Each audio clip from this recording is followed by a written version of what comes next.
Sir, একটা বিষয় লক্ষ্য করা যাচ্ছে যে গ্রিন কার্ডধারী বাংলাদেশিরা বেশ সমস্যার কথা বলছে। এই যে সমস্যার কথা বলছে, এখানে আসলে বাস্তবতা কতখানি?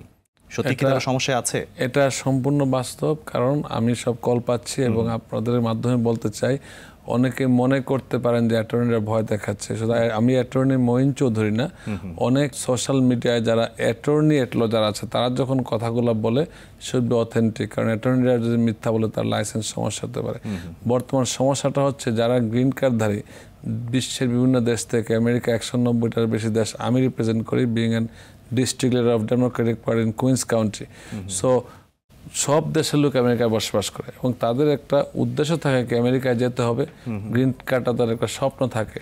কিন্তু এই স্বপ্ন অনেকের কাছে এখন দুঃস্বপ্ন। কারণ হচ্ছে কি, গ্রিন কার্ডে আমরা বলি এলপিআর, লিগ্যাল পার্মানেন্ট রেসিডেন্ট। শব্দটা আপনি বুঝতে পারবেন, লিগ্যাল পার্মানেন্ট মানে স্থায়ী রেসিডেন্ট, বাসিন্দা হতে হবে। অনেকে করে গ্রিন কার্ড নেওয়ার পরে সে নিজ দেশে চলে যায়, গ্রিন কার্ড তো হয়ে গেছে, এখন সমস্যা নয়, 1 বছর পরে আবার আসবো। লতে অ্যালাউ করে আপনি 6 মাসের পরে 1 বছরের ভিতরে আপনি আমেরিকায় ঢুকতে পারেন।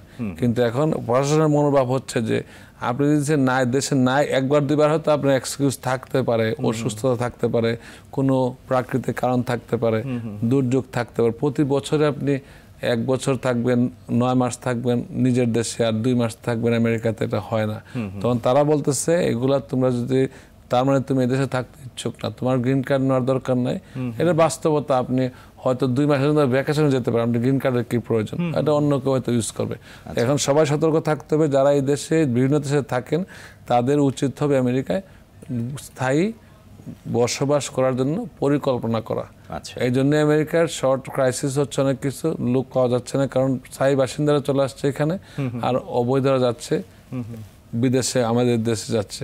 তো ডোনাল্ড ট্রাম্পের মনোভাব হচ্ছে যদি আপনারা থাকেন এদেশেই থাকেন, দেশে যেতে পারেন, ভ্যাকেশনে যান, কম সময়ের জন্য যান, কিন্তু যদি গ্রিন কার্ড রাখতে হয় আমেরিকায় থাকতে হবে।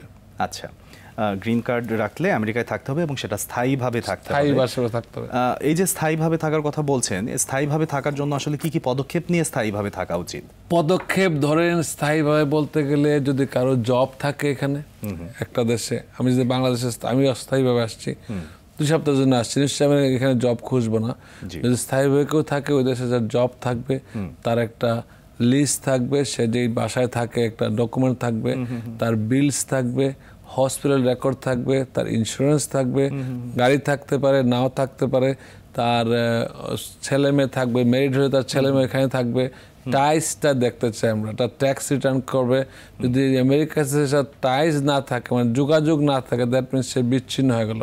একটা সময় তাকে এয়ারপোর্টে বলবে তুমি যদি নাই থাকো, you sign a form that you abandoning your residency, এটাকে I-407 ফর্ম বলা হয়।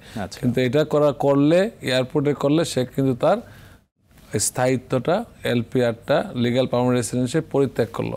এটা অনেক কষ্টের ব্যাপার, একটা গ্রিন কার্ড নেওয়ার জন্য অনেক কষ্ট করে।